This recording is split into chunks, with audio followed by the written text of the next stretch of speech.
अजीज़ तलबा और तलबात, online lectures series के दूसरे लेक्चर के साथ स्ट्रक्चर ऑफ डीएनए के साथ मैं हाजिर हूँ। जिस तरह हमने प्रीवियसली बात की कि डीएनए एज जेनेटिक मटेरियल 1944 में ये डिस्कवर हो चुका था कि डीएनए जो है वो जेनेटिक मटेरियल है, लेकिन डीएनए की स्ट्रक्चर उस वक्त तक अननोन थी। जिस तरह हमने पिछले लेक्चर में बात की कि डीएनए की स्ट्रक्चर जो है 1953 के अंदर प्रपोज की गई और एक मॉडल पेश किया गया जिसमें डीएनए की स्ट्रक्चर पे बात की गई। तो हम आज बात करेंगे डीएनए की स्ट्रक्चर के बारे में। Students, DNA stands for deoxyribonucleic acid. Deoxyribonucleic acid. Deoxyribonucleic acid DNA की इसकी एब्रीविएशन जो है वो डीएनए है। अब स्टूडेंट्स, डीएनए बायोलॉजिकल मॉलिक्यूल है, बायोमॉलिक्यूल है, और ये पॉलीमर है जो double stranded, normally double stranded की फॉर्म में एग्जिस्ट करता है, डबल स्ट्रैंड की फॉर्म में।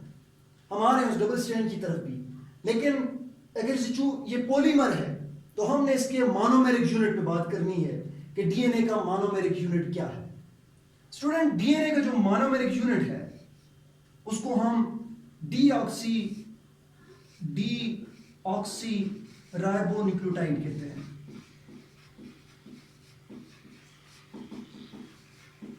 स्टूडेंट्स, डीएनए और आरएनए इनको न्यूक्लिक एसिड्स या जेनेटिक मटेरियल या इससे रेलेवेंट इनको न्यूक्लिक एसिड्स कहा जाता है। तो डीएनए और आरएनए दो डिफरेंसेस बाद में हम देखेंगे, लेकिन इन दोनों का बिल्डिंग ब्लॉक्स जो हैं, एक का डीएनए का डीऑक्सीराइबोन्यूक्लियोटाइड है और आरएनए का राइबोन्यूक्लियोटाइड है, या नॉर्मली शॉर्टकट में इसको हम न्यूक्लियोटाइड भी कहते हैं कि जी न्यूक्लियोटाइड से मिलकर बनते हैं। न्यूक्लियोटाइड इनका मोनोमेरिक यूनिट्स है।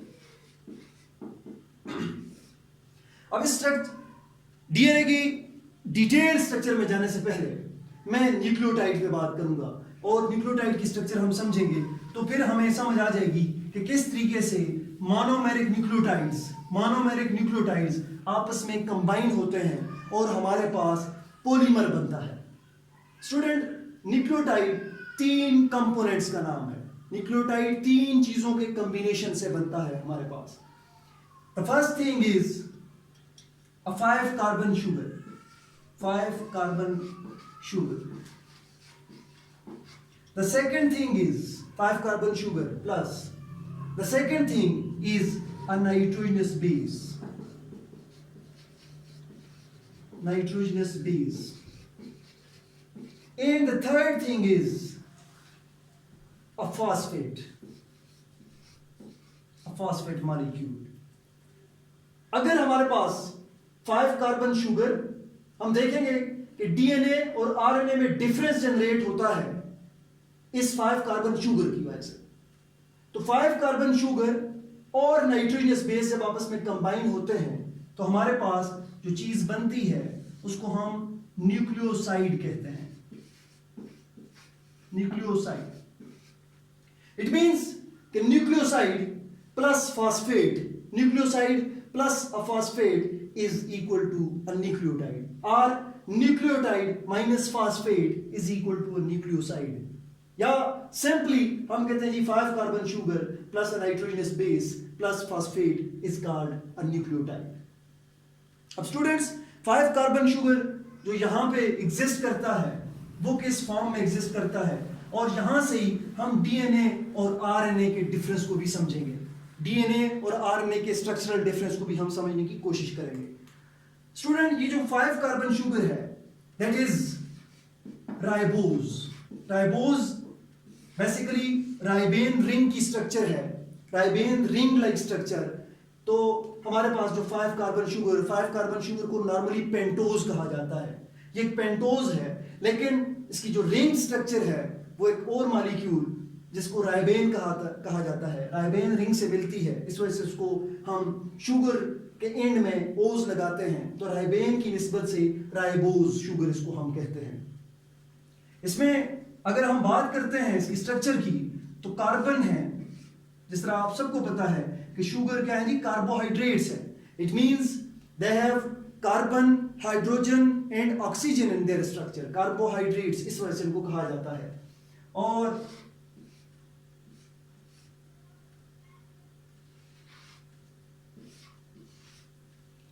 फिलहाल मैं सिर्फ कार्बन एटम्स पे बात कर रहा हूं। इसके साथ हर कार्बन एटम के साथ कहीं पे हाइड्रोक्सिल ग्रुप और कहीं पे हाइड्रोजन ग्रुप अल्टरनेटिवली अटैच्ड है।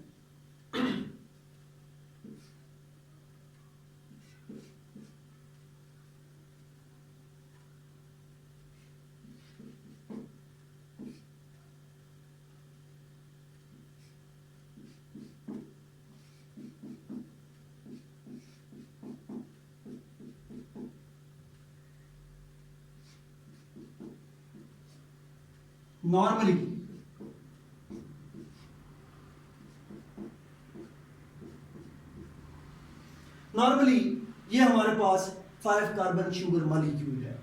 अब स्टूडेंट्स इसकी नंबरिंग, जो कार्बन नंबर है वो हम असाइन करते हैं यहां से। This is carbon number 1, this is carbon number 2, this is the glycosidic oxygen. Glycosidic bond की ऑक्सीजन जो है वो यहां पे मौजूद है। This is carbon number 3, this is carbon number 4, this is carbon number 5। अब जो ये नॉर्मल राइबोज है हमारे पास, ये हमारे पास क्या है जी, नॉर्मल राइबोज है। आरएनए की स्ट्रक्चर की जब हम बात करते हैं तो उसमें ये वाला शुगर मौजूद है, ये स्ट्रक्चर मौजूद है। राइबोज की वजह से राइबो न्यूक्लिक एसिड हम उसको कहते हैं, उसके कंपोनेंट बाकी हम ऐड करेंगे। और डीऑक्सी राइबोज में हमारे पास ये जो कार्बन नंबर 2 है, डीऑक्सी मींस कि जी उसमें से एक ऑक्सीजन रिमूव्ड है। तो कार्बन नंबर 2 से ये जो हाइड्रोक्सिल ग्रुप है इसकी ऑक्सीजन रिमूव की हुई है। इसकी ऑक्सीजन रिमूव होने की वजह से हम इसको डीऑक्सी राइबोज कहते हैं। ऐसी बात नहीं है कि कार्बन नंबर 2 से ऑक्सीजन निकलेगी तो हम उसको डीऑक्सी राइबोज कहेंगे। कहीं से भी एक ऑक्सीजन जब निकलेगी स्वाय ये ग्लाइकोसिडिक बॉन्ड वाली ऑक्सीजन के, तो हम इसको डीऑक्सी राइबोज कहेंगे। 2 ऑक्सीजन निकलेंगे तो डाई डीऑक्सी राइबोज कहेंगे। और ये एंजाइम्स जो इस रिएक्शन को मेटाबोलाइज कर रहे हैं या कैटाबोलाइज कर रहे हैं, तो वो एंजाइम्स ऐसे स्पेसिफिकली डिजाइन हैं जो कार्बन नंबर 2 से ऑक्सीजन को रिमूव करते हैं in case of DNA formation. DNA formation में जब राइबोज ने यूज होना है डीऑक्सी राइबोज बनने के लिए, तो वो कार्बन नंबर 2 से ऑक्सीजन को रिमूव करते हैं। इस वजह से हम कहते हैं कि जी कार्बन नंबर 2 पे एक oxygen molecule, then normal ribose जो है यहाँ पे कम है, इस वजह से इसको डीऑक्सी राइबोज हम कहेंगे। अब स्टूडेंट्स हमारे पास जब हमने नाइट्रोजनस बेस की बात की, तो नाइट्रोजनस बेस जो है वो यहां से रिमूव होती है, वो यहां पे अटैच हो सकती है। मैं इसको एक ट्रायंगल से शो कर रहा हूं और फिर हम बात करेंगे कि जी कौन कौन सी इसकी टाइप्स हैं, कौन कौन से इसके कंपोनेंट्स होंगे। और ये कार्बन नंबर 1 था, ये carbon number 2, carbon number 3, carbon number 4 और कार्बन नंबर 5। ये कार्बन नंबर 5 वो कार्बन है, कार्बन नंबर 5 वो कार्बन है कि जिसके साथ आपका फास्फेट ग्रुप, आपका फास्फेट ग्रुप जो है वो अटैच हो सकता है कार्बन नंबर 5 के साथ। ठीक है जी। तो हम बात कर रहे हैं कि जी कार्बन नंबर 1 के साथ, कार्बन नंबर 1 के साथ आपकी नाइट्रोजनस बेस जो है वो अटैच हो सकती है। अब आते हैं हम कि नाइट्रोजनस बेस क्या होती है। स्टूडेंट्स नाइट्रोजनस बेसिस की जब हम बात करते हैं तो ब्रॉडली इनकी 2 कैटेगरीज हैं nitrogenous base. Broadly nitrogenous bases की 2 कैटेगरीज हैं हमारे पास। एक है सिंगल रिंग स्ट्रक्चर और एक है हमारे पास डबल रिंग स्ट्रक्चर।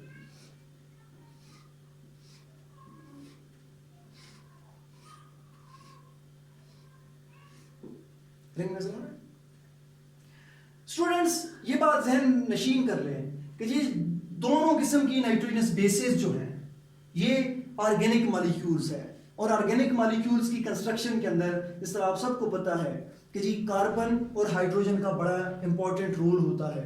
तो यहाँ पे भी कार्बन और हाइड्रोजन प्रेजेंट होते हैं, लेकिन इनको नाइट्रोजनस बेसिस इस वजह से कहा जाता है कि इनकी स्ट्रक्चर के अंदर कहीं ना कहीं नाइट्रोजन भी मौजूद होती है, जो इसको बाकी ऑर्गेनिक मॉलिक्यूल से डिफरेंशिएट कराती है, specially in case of DNA और आरएनए, तो हम इसको नाइट्रोजनस बेस का नाम देते हैं। ये जो डबल रिंग वाली स्ट्रक्चर है, डबल रिंग वाली स्ट्रक्चर है, और ये सिंगल रिंग वाली स्ट्रक्चर है। सिंगल रिंग वाली स्ट्रक्चर्स को पायरिमिडीन्स कहा जाता है, और डबल रिंग जो स्ट्रक्चर्स हैं उनको प्यूरीन्स कहा जाता है। ये ब्रॉड कैटेगरी है इनकी, प्यूरीन्स एंड पायरिमिडीन्स। बाद स्टूडेंट्स इस चीज को मिस कर जाते हैं और अक्सर जो है वो कंफ्यूज रहते हैं कि डबल रिंग वाली पायरिमिडीन है या सिंगल रिंग वाली पायरिमिडीन है। तो इसके लिए just learning point of view से और चीज को याद रखने के लिए एक सिंपल सी बात मैं अक्सर किया करता हूँ क्लास के अंदर, कि वो जिनका नाम बड़ा है, जिनके नाम के स्पेलिंग में वर्ड्स ज्यादा है, जिनका नाम बड़ा है उनकी स्ट्रक्चर छोटी, और जिनके नाम छोटा है वर्ड्स कम है उनकी स्ट्रक्चर बड़ी। ये आपके याद दहानी के लिए कि प्यूरीन्स में वर्ड्स कम है लेकिन उसकी स्ट्रक्चर बड़ी है, और पायरिमिडीन्स में वर्ड्स ज्यादा है और उसकी स्ट्रक्चर छोटी है। ठीक है जी। अब यहाँ पे जिस तरह हमने बात की कि जी कार्बन मॉलिक्यूल्स, कार्बन एटम यहाँ पे भी एग्जिस्ट करते हैं, तो हम बाज़ औक़ात बार बार कार्बन एटम्स की जब बात करते हैं तो फर्ज करें मैं कार्बन एटम, किसी प्यूरीन के कार्बन एटम की बात कर रहा हूँ, तो बार बार मुझे साथ ये कहना पड़ता है कि जी कार्बन नंबर 1 ऑफ प्यूरीन, या कार्बन नंबर 1 ऑफ पायरिमिडीन, या कार्बन नंबर 3 ऑफ प्यूरीन, या कार्बन नंबर 4 ऑफ पायरिमिडीन। तो ये बड़ा जो है वो टाइम टेकिंग प्रोसेस भी है और उसमें गलती का एहतमाल है। तो इस चीज को अवॉइड करने के लिए इंटरनेशनली एक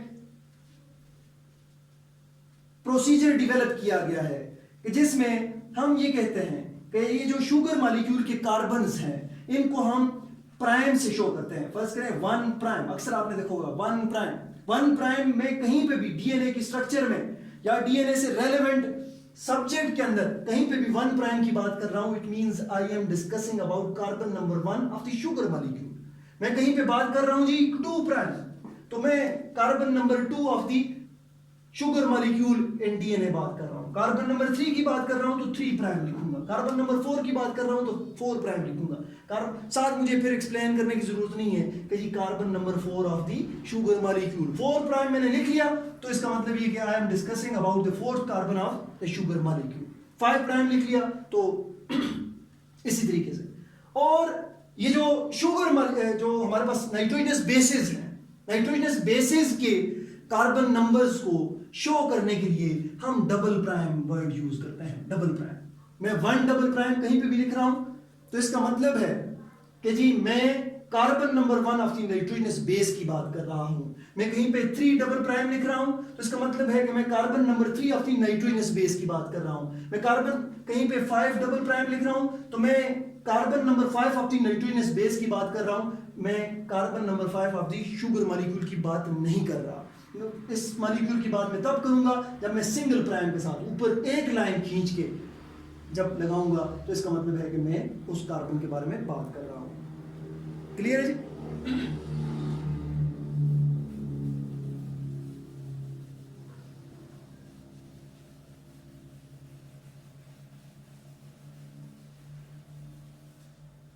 अब जिस तरह हमने बात की कि जी नाइट्रोजनस बेसिस की 2 ब्रॉड कैटेगरीज हैं, प्यूरीन्स।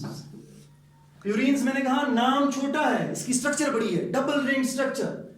इसकी ब्रॉडली हमारे पास डीएनए के एतबार से जब हम बात कर रहे हैं तो 2 टाइप्स हैं, 2 टाइप्स हैं प्यूरीन्स की, हमारे पास 2 टाइप्स हैं। और इसी तरीके से हमारे पास पायरिमिडीन्स की भी 2 टाइप्स हैं।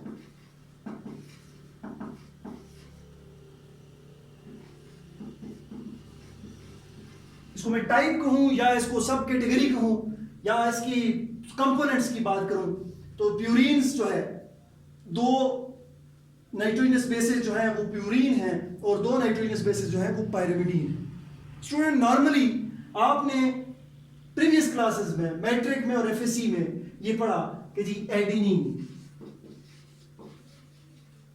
एडेनिन, गुआनिन, गुआनिन, साइटोसिन, और थायमीन। थायमीन के स्पेलिंग में बाज लोग THIA से लिखते हैं, वो भी ठीक है, THY से भी ठीक है। अब स्टूडेंट्स ये भी बड़ा कंफ्यूजन होता है बाज लोगों को कि जी इनमें से प्यूरीन्स कौन से हैं और इनमें से पायरिमिडीन कौन से हैं। तो आसान सा फार्मूला मैंने खुद जो मैं अक्सर अपने स्टूडेंट्स को बताता रहता हूं कि जी वो जिनके मेन कैटेगरी में वाई साउंड जनरेट हो रही है, पायरिमिडीन में पाई वाई साउंड है, पाई वाई साउंड आ रही है, तो साइटोसिन साई थायमीन IA से लिखे या Y से लिखे, दोनों में थाई वाई साउंड आ रही है। तो वाई साउंड जिनके अंदर आ रही है वो इस वाई साउंड वाले मेन हेडिंग के अंदर आते हैं। दिस मींस कि जी cytosine and thymine they are pyrimidines. और बाकी जो दो रह गए हैं, एडिनिन, इसमें कोई वाई साउंड नहीं आ रही, एडिनिन, गुआनिन, कोई वाई साउंड नहीं आ रही, these are purines. Adenine and guanine, these are purines, these are double ring structures, and cytosine and thiamine, they are pyrimidines, they are single ring structures. Students, एक दूसरा difference जो DNA और RNA में यहां से generate होता है कि डीएनए के अंदर थायमीन मौजूद होता है और आरएनए के अंदर थायमीन नहीं होता, बल्कि thymine is replaced by another base which is called as uracil, जिसको यूरेसिल कहा जाता है। यूरेसिल भी पायरिमिडीन है, यूरेसिल भी क्या है जी, पायरिमिडीन है। और पायरिमिडीन होने के नाते इस तरह हमने कहा है कि जी पायरिमिडीन्स के नाम लंबे होते हैं, नाम बड़े हैं, इनकी स्ट्रक्चर छोटी है। तो पायरिमिडीन की स्ट्रक्चर छोटी वन रिंग स्ट्रक्चर होती है, सिंगल रिंग स्ट्रक्चर है, यूरेसिल भी सिंगल रिंग स्ट्रक्चर है। अब हम जनरली एक बात करेंगे, एक ड्रा करेंगे कि किस तरीके से एक न्यूक्लियोटाइड जो है वो बनता है, किस तरीके से एक न्यूक्लियोटाइड कंबाइन होता है और फिर किस तरीके से हमारे पास पॉली न्यूक्लियोटाइड्स बनते हैं। हमने कहा जी कि 5 कार्बन शुगर, मैं अब जी ज्यादा डिटेल स्ट्रक्चर ड्रा नहीं कर रहा। 5 कार्बन शुगर, इसका 1 prime, 2 prime, 3 prime, 4 prime, 5 prime.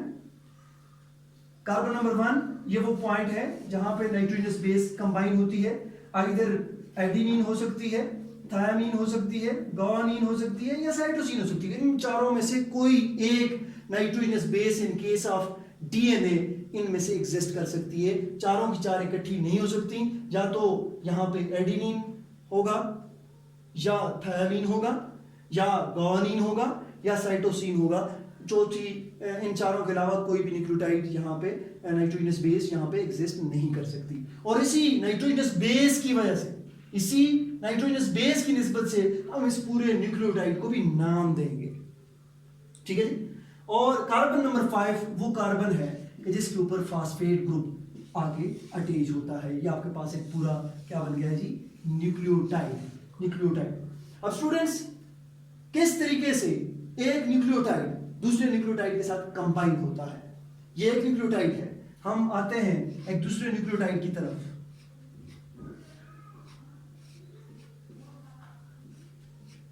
Carbon number 1 2 3 4 5 नजर आ रहा है स्ट्रक्चर। और यहां पे फास्फेट, कार्बन नंबर 1 पे नाइट्रोजनस बेस, कोई भी नाइट्रोजनस बेस यहां पे अटैच हो सकती है। कार्बन नंबर 1 2 3 4 5 या 1 prime 2 prime 3 prime 4 prime 5 prime. अब हमने अगर आपको दोबारा स्ट्रक्चर वाली रिकॉल करें, कार्बन नंबर 3 पे यहाँ पे हाइड्रोक्सिल ग्रुप एक्सपोज था, हाइड्रोक्सिल ग्रुप एक्सपोज था।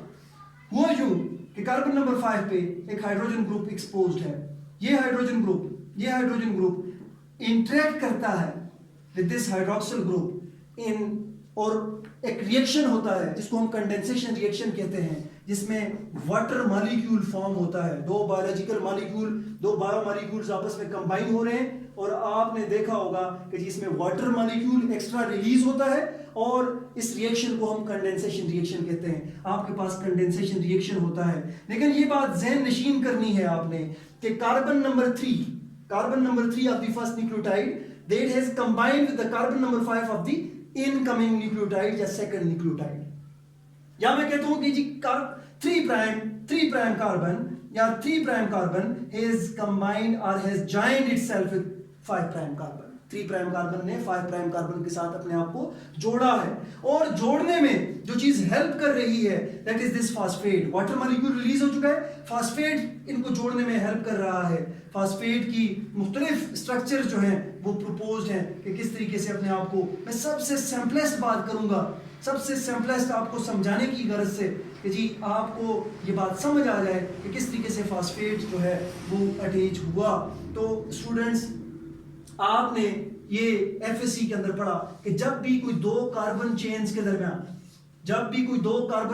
दरमियान ऑक्सीजन मॉलिक्यूल उन दो चेन्स को लिंक कर रहा हो तो ऐसे जो बॉन्ड बनता है उसको हम ईस्टर बॉन्ड कहते हैं। आपके पास कोई एक भले स्ट्रेट चेन हाइड्रोकार्बन है या कोई ब्रांच चेन हाइड्रोकार्बन है या आपके पास कोई सर्कुलर मॉलिक्यूल है, कोई रिंग स्ट्रक्चर है और वो ऑक्सीजन की मदद से एक दूसरे के साथ कंबाइन है, तो ये जो बॉन्ड बन रहा है इसको हम ईस्टर बॉन्ड कहते हैं। अब स्टूडेंट यहाँ पे आप देख लें कि कार्बन नंबर 3 प्राइम कार्बन वो एक ईस्टर बॉन्ड यहाँ पे बना रहा है और एक ईस्टर बॉन्ड यहाँ पे बन रहा है, और इस ईस्टर बॉन्ड को जो चीज फैसिलिटेट कर रही है दोनों ईस्टर बॉन्ड के बनने में वो क्या है? फास्फोरस है।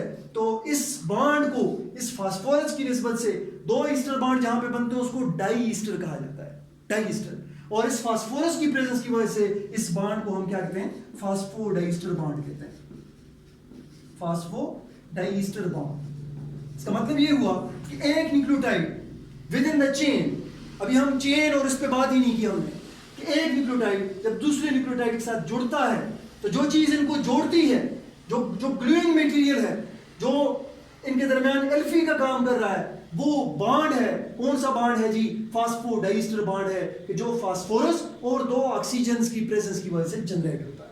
फास्फोडाइस्टर लिंकेज या फास्फोडाइस्टर बॉन्ड इसको कहा जाता है।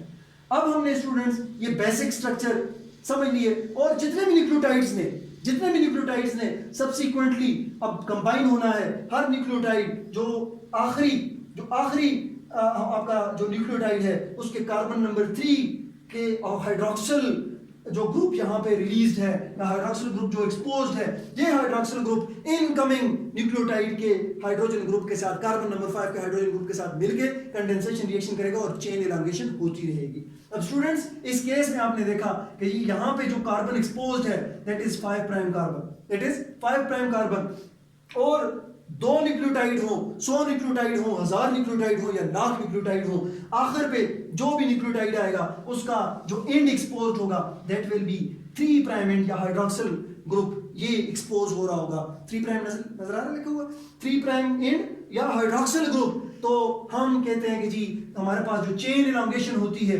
डीएनए बनने की जो डायरेक्शन है that is from 5 prime to 3 prime